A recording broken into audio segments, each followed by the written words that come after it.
Olha, recebo aqui o especialista em relações internacionais, meu querido amigo Ricardo Medeiros. O Ricardo tem um largo conhecimento, tem contribuído, inclusive, com as exportações na Paraíba e é um conhecedor internacionalista, né? O Ricardo é internacionalista. Se tiver alguma dúvida com relação ao que está acontecendo pelo mundo, o meu assessor é o Ricardo, está por aqui. Ricardo, fica aberto para suas considerações iniciais e muito obrigado por ter atendido aqui ao nosso convite. Oi, bom dia, Josivan. Boa tarde, aliás, né? Boa Já, tarde, boa tarde. Josivan. Boa tarde, Mário. Mário e J. Júnior aí. J. Júnior. E todos os ouvintes da Rádio Espinharas. É um prazer novamente estar aqui, né? Conversar um pouco sobre esse cenário internacional com vocês, com os ouvintes, né? Para que eles entendam como que está o cenário das exportações brasileiras, das exportações da Paraíba, né? E tudo que está acontecendo no cenário internacional como um todo, né? Nessa área econômica internacional. Você estava me falando aqui que a medição, né, começa a ter um índice que mede desde mil e não sei quanto aí no início do século. E você estava falando que o ano de 2023 foi o ano que o Brasil bateu recorde em exportações. Como é que se mede isso, Ricardo? Isso, desde 1989 que os ministérios brasileiros de economia, de desenvolvimento, eles mensuram essas exportações, né? Eles registram o número de exportações e de importações do Brasil. E o ano de 2023 foi o ano que teve exportações recordes, né? O Brasil exportou, estou com alguns números aqui, 339,7 bilhões de dólares. Caraca. Em 2023. Isso foi um aumento de 1,7% em relação ao ano anterior. Então, bateu o recorde histórico desde 1989. Né? Além disso, Josivan, a balança comercial brasileira ela registrou um recorde de 98,8 bilhões de dólares. O que é a balança comercial? A balança comercial ela mede a diferença entre as exportações e as importações. Tudo que o Brasil exporta e tudo que o Brasil importa. Então a gente teve um superávit, ou seja, a gente exportou 98,8 bilhões de dólares a mais do que importou. Isso significa 98,8 bilhões de dólares entrando no Brasil. Né? Isso é moedas estrangeiras entrando no Brasil. E isso também ele é um crescimento de 60,6% frente ao superávit de 2022. Então, assim, é um número muito grande. A expectativa seria que tivesse um superávit maior do que 2022, só que a gente superou muito essas expectativas, né? E essas exportações, Ricardo, elas estão em que setor? Onde é que a gente pode localizar o seguinte? Olha, o Brasil está exportando nesse setor. O principal é o setor agropecuário, né? Que é responsável por 24% das exportações nacionais. No ano passado, estou com os números aqui, o setor agropecuário totalizou 81,5 bilhões de dólares. Então, o setor agropecuário é o principal responsável. Disparado. Mas houve um crescimento muito grande também do setor industrial, né? Algo que não vinha acontecendo nos anos anteriores. O setor industrial cresceu também, registrou 1,8% de aumento. Para o Paulo Guedes, né, o salafrário do ministro da Economia, que acabou dizendo que era para privatizar tudo e que não podia acreditar no Brasil, inclusive foi desmascarado, porque eu abri uma empresa internacional para lucrar com o roubo que eles faziam aqui dentro do Brasil, dizia que em 6 meses o PT transformaria o Brasil numa Venezuela, vai ser uma bagaceira só. Aí quer dizer que deu tudo errado as previsões dele. As previsões deram errado, né? Do que o mercado estava também colocando que o dólar ia bater 5,30, então o dólar está fechando aí a 4,87, 4,88, né? Então teve algumas previsões muito erradas de alguns coaches aí, né? De alguns ditos especialistas aí, né? Verdade, Ricardo. Ricardo, a nossa querida Paraíba, um dos menores estados da federação, e é um estado considerado pobre frente aos grandes estados, né? A gente pega Minas Gerais, São Paulo, Rio Grande do Sul, Paraná mesmo, Santa Catarina e tal, mas a Paraíba foi destaque também a nível de Brasil. Como é que a Paraíba, tão pequena, ganhou esse destaque no cenário internacional? Na verdade, assim, a Paraíba ainda está um pouco aquém do que poderia, né? Hoje, dentro das as unidades federativas, né, os estados brasileiros, a Paraíba é só o 25º colocado no ranking das exportações. Que é um estado pequeno mesmo, né? Só fica à frente hoje de Acre e Amapá. Né? E, inclusive, esse ano a gente foi ultrapassado por Sergipe, então nós somos o último do Nordeste. Mas, mesmo assim, as exportações paraibanas, elas seguiram a tendência das exportações nacionais e cresceram, né? No ano de 2023, elas somaram 192 milhões de dólares. 192 milhões de dólares. Né? Foi um crescimento de 29%, 29,1%, frente ao exportado em 2022. Né? E isso é o maior valor registrado nos últimos 10 anos. Quer dizer, a Paraíba, de qualquer forma, sai de um cenário de ficar na rabeira sem apontar nessas questões da economia internacional, mas mesmo sendo o penúltimo, né, já tem um destaque internacional também. Sim, já tem um destaque, né? A gente pode ver também a gente pode analisar o cenário da Paraíba vendo os produtos exportados, né? Então, assim, hoje o principal produto exportado pela Paraíba são os calçados. Calçados. Isso. Olha aí a gente vê que isso é muito também em face das alpargatas, né? Que fica ali em Campina Grande, que exporta para o mundo inteiro. Então, assim, boa observação. 34% de tudo que é exportado pela Paraíba são calçados, né? A gente tem uma coisa interessante, aqui na cidade de Patos, quando tinha uma empresa chamada Rosa Vermelha, a cidade de Patos conseguia colocar o seu calçado a nível internacional também, Itália, ali na Europa, né? A Rosa Vermelha, salvo engano, fechou, né? E a cidade de Patos eu acho que não tem nada. Você acha que uma cidade como a cidade de Patos, Ricardo, trabalhando, a gente poderia também inserir a nossa cidade no cenário internacional, nas exportações? Com certeza. Patos, ano passado ela não registrou nenhuma exportação. Né? Nenhuma? Nenhuma, nada, zero. Na verdade, a última vez que Patos exportou foi em 2005. 2005. Talvez então, tenha sido calçado, sei lá. Então já vai aí entrar, ano que vem entra 20 anos que Patos não exporta nada, né? É, verdade. Então, assim, nós somos um polo comercial. Patos é o principal polo comercial do sertão da Paraíba, né? A quarta maior cidade, né, do estado. Então, assim, e com boas indústrias aqui. Então, a gente teria tudo para exportar. É que, assim, não só Patos, mas a Paraíba em si, eu vejo que falta muito incentivo, tanto do poder público, né, para trazer informações para esses empresários, né, sobre o mercado internacional, sobre como entrar no mercado internacional. É claro que você não consegue de cara fazer isso, mas você consegue incentivar os empresários a pelo menos olhar para esse cenário, sabe? Eu falo sempre não vê só localmente, né? Exatamente, não vê só localmente. Eu falo o seguinte, o Brasil ele tem 3%, arredondando, 3% da população do mundo. Então, 97% dos seus potenciais clientes estão fora do país. Verdade. Não é verdade? Essa sua visão, inclusive, é interessante. O Brasil tem 3% da população mundial, então tem 97% de possibilidade de fazer exportação. Exatamente. Verdade. Deixa eu perguntar aqui uma dúvida para você. Por exemplo, um potencial na cidade de Patos é a indústria de bolas e chuteiras Carreiro, né, que é bola, material esportivo. Inclusive, o Nitinho me presenteou com a camisa, né, muito bacana, inclusive, que é camisa de proteção UVA. Né? Ele disse, Osvan, experimenta que você usa muito essas camisas, vejo você pedalando e tal. A Carreiro, Ricardo, num trabalho como esse, começando aí, você acha que teria abertura? Um produto como esse, ele é mais potencial do que os outros? Olha, isso tem que ser feito uma análise de mercado, né? Principalmente ver os concorrentes internacionais, porque a área têxtil é uma área um pouco complicada, porque a gente tem grandes produtores têxteis no mundo com preços muito baixos. Mas lá é bola, chuteira e material esportivo. Com certeza, pode ser sim, pode ser.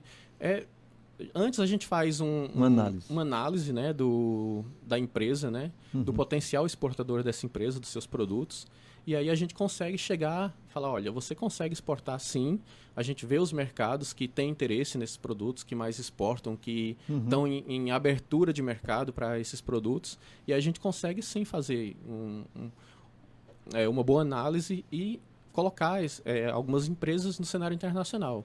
Mas isso passa muito também pela mentalidade, eu falo, do empresário. Certo. Né? Sem mudar a mentalidade para o cenário internacional, sem falar, olha, eu quero exportar e eu quero exportar por tais motivos, é muito difícil, né?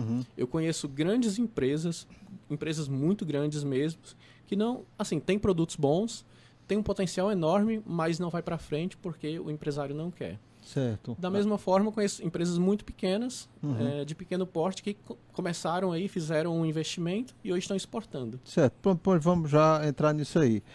Você contribuiu diretamente com uma empresa na pequena cidade de Itabaiana, Sim, né? sim. Como é que se deu esse processo? Eu já estou dizendo aqui, porque eu tenho um contato bom com o pessoal da indústria de bola de chuteira Carreiro, posso até falar, olha, faz aqui, bate um papo com esse cara aqui. Mas como é que você conseguiu colocar, por exemplo, Itabaiana, uma empresa de Itabaiana nesse cenário internacional? Itabaiana, a gente colocou Itabaiana no mapa das exportações brasileiras esse ano, né? Olha aí. Nunca tinha exportado antes a cidade, nenhuma Nunca empresa, tinha, nunca. Nunca, nenhuma empresa da cidade. E aí, eu tenho empresa em João Pessoa, de assessoria em comércio exterior, e o empresário de lá me procurou querendo começar a exportar. Certo. Na verdade, a ideia dele era montar uma empresa comercial exportadora. O e-commerce que chama Não, é outra coisa. É outra coisa. É uma empresa só voltada para exportação. Entendi. Ela não produz nada, Certo. eles não produzem nada, eles só exportam. Eles compram de empresas locais Entendi. e exportam. Certo. E aí a gente iniciou um projeto, Rapaz. começando em março do ano passado. Eu falei para ele, olha, é um projeto de médio e longo prazo.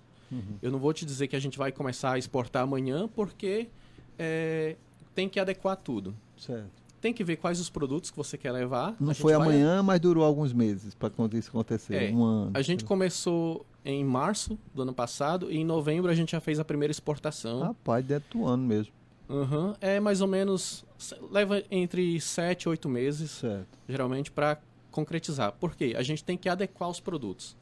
Né? Não é só você ter o produto, você tem que adequar ao mercado internacional. As exigências As que exigências se tem. de mercado. Então a gente levou mais ou menos isso para adequar toda a empresa. E aí em novembro a gente fez a primeira exportação, dezembro também, e agora a gente já está programando a próxima. E, Qual país? aí é o segredo. questões confidenciais, né, de empresa. Então... Mas que bom, eu fico feliz porque a gente está falando aqui, Patos é a quarta cidade da Paraíba e exportação 0, 2005, seu número oficial que está por aí. Sim. E Itabaiana conseguiu furar essa bolha e conseguir. Mário, o que era que tem aí, Mário? E a nossa projeção para o ano de 2024 é que a gente coloque Itabaiana entre as 15 maiores exportadoras da Paraíba. As 15 maiores? Exatamente, entre os 15 maiores tá da vendo Paraíba. Sim, Mário. Ricardo, boa tarde mais uma vez para você. Mário. Nós sabemos que, em pesquisa, a gente sabe que a China ela é considerada um dos países que mais exporta, né?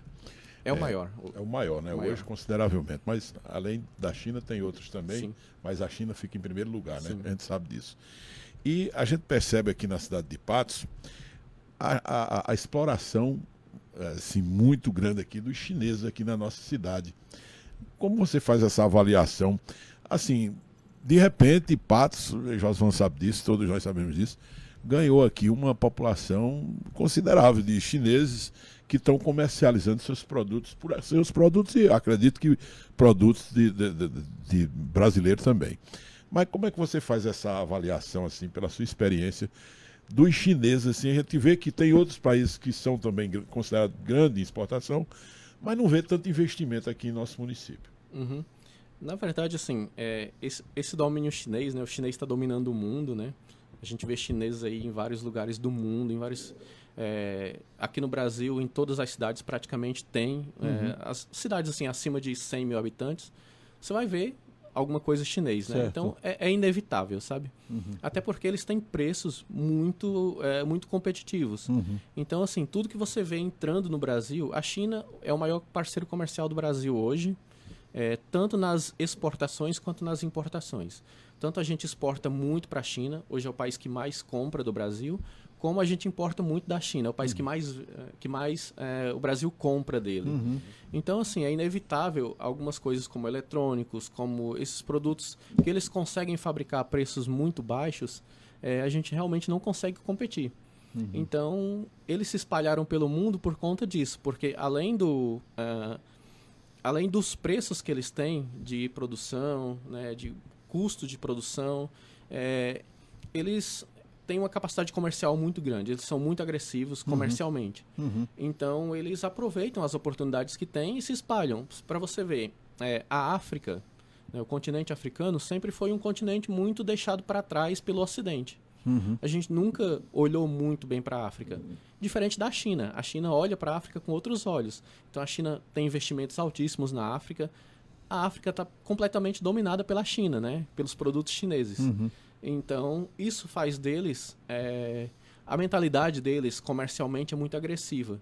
E agressivo que eu falo no bom sentido, de entrar com tudo, ter sabe? garra mesmo para ir. De ter comprometimento com os negócios, de ter competitividade. Então, é inevitável chineses entrar em qualquer lugar hoje. Acaba chegando, né? Acaba chegando, uma hora ou outra, Inclusive, até eles vão na entrar. gastronomia também, eles estão investindo aqui. Né? Sim, eles são muito fortes em tudo, em todas as áreas que eles falam assim, eu vou colocar um negócio e eu vou expandir esse negócio, eles fazem. Cliente natos. De vez em quando eu compro Mário está sendo pego pela barriga aí. Está sendo pego pela barriga. Estou falando dos produtos. Sim. Eletrônicos, eletroeletrônicos. Os eletrônicos? J que o diga. Mário é o compra. Você compra muito na Shein, né? No AliExpress. Bom Olha, demais. nós estamos conversando aqui com o Ricardo Medeiros. Ele é especialista em relações internacionais e consegue, inclusive, inserir algumas empresas diante disso que ele falou, fazendo um estudo de mercado, discutindo, vendo o potencial do produto para fazer isso. É tanto que a nossa pequena e querida cidade de Itabaiana está aí entre as cidades de destaque na Paraíba e o Ricardo tem a sua parcela de contribuição para isso. Ricardo, a gente estava falando que a China, por exemplo, é o maior parceiro comercial do Brasil. E para você ter ideia como a gente saiu de um período extremamente complicado, né? O presidente Bolsonaro e os seus filhos fazendo piada com a China, né? Dizendo que ia romper com a China e tal. Como é que você, que é um especialista em relações, como é que você viu esse período de Bolsonaro para a economia brasileira no sentido de exportação? Olha, foi um período complicado porque, assim, eu costumo dizer, digamos que você tem um mercadinho, né? E você tem 2 grandes clientes. Você vai atacar seu maior cliente para favorecer o segundo maior? Então, assim, a gente tem que ter uma boa relação com todos, né? Então, foi o que o Bolsonaro fez. Ele passou 4 anos, ele e a família passaram 4 anos atacando a China sem motivo. Né? Só por motivos ideológicos mesmo.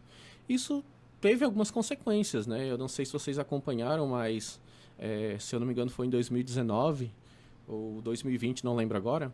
Mas a China estava com um projeto muito grande para aumentar as empresas brasileiras habilitadas para exportar proteína animal para a China, né, que é um dos produtos que a China mais compra do Brasil, né, proteína animal, carne de frango. E a China estava com esse projeto de mandar uma equipe brasileira para ampliar a rede de fornecedores. E teve um ataque lá à China, se eu não me engano, foi de um dos filhos dele, acho que foi do Eduardo, que fez uma piada. Foi imitando, né? Exato, que língua, causou, né, um desconforto muito grande. E na época o ministro das Relações Exteriores, ao invés de tentar apaziguar, foi e ficou do lado. E aí a China barrou. Eles estavam com um projeto gigante para aumentar essa produção e barrou. Então, todos aqueles frigoríficos que estavam na iminência de começar a exportar para a China acabaram sendo prejudicados. E isso não foi só na proteína animal, foram várias outras medidas que a China acabou colocando um pé no freio por conta disso. Então, muita gente me pergunta também hoje a respeito do governo Lula. E eu falo o seguinte, muito ajuda quem não atrapalha. Então, só do Lula não estar atrapalhando, ele já está ajudando demais. A que as exportações brasileiras tenham esse aumento, né? E tenha a perspectiva de 2024, 2025, 2026 sempre crescer e bater recordes. O que a gente sempre espera do governo é que ele faça um investimento interno, né, para fortalecer. Por exemplo, o Brasil exporta muito essa carne, frango, né, soja, esse potencial, e agora também trabalhando nessa questão do petróleo, né? Sim. Mas a gente tem que ter um fortalecimento do mercado interno do ponto de vista de industrialização. E o Brasil tem pouca industrialização, é muita questão da manufatura, né? Então, é como você disse, você tem que ter uma expansão, uma visão geral. coisa que não acontecia do outro governante. Ricardo, queria te parabenizar e dizer que eu vejo potencial na cidade de Patos, sabe? E esse potencial não precisa só ser do poder público, né? A empresa, por exemplo, eu citei a Carreiro porque eu considero uma empresa que tem potencial. A Carreiro, por exemplo, pode fazer um contato com você e começar uma discussão como essa, independentemente do poder público, é isso? Exatamente. Uhum. E, na verdade, assim, o poder público ele tem um papel de, como eu falei aqui, de provocar o empresário, né? Dizer, Eu há falo isso daí, ó. possibilidade. Há a possibilidade, né? E mostrar alguns caminhos. Por exemplo, existem programas aí do governo central, né? Do governo brasileiro, de apoio às exportações. É claro que eles não dão todo... Você precisa de um consultor, alguém especializado para continuar o trabalho. Mas eles mostram caminhos, né? São Paulo, por exemplo, que é um dos estados que mais tem um trabalho bem feito nessa parte de relações internacionais, de comércio exterior, né? Agora, com o governo Tarcísio, ele deu uma freada nisso aí, mas há muitos anos São Paulo tinha uma secretaria especializada em relações internacionais, e que agora não tem mais. Só que o seguinte, São Paulo fazia um trabalho muito grande. São Paulo, todo ano, eles faziam um trabalho de fomentar as exportações e treinar empresas para exportar. Certo. Então, todo ano eles Mostrar faziam... o caminho das pedras. Todo ano eles faziam treinamentos com 100 empresas. 100 empresas de São Paulo, do estado de São Paulo, passavam por um treinamento gratuito, né? Voltado para a exportação. Aí o Tarcísio acabou. Eu não sei como continua, se continua ainda isso aí. O cara acabou a secretaria? Ele acabou a secretaria, Dificulta, né? agora ele rebaixou a secretaria para algum órgão. O Tarcísio, eu tenho lá, eu acho que aquele cara é completamente um bandido, sabe?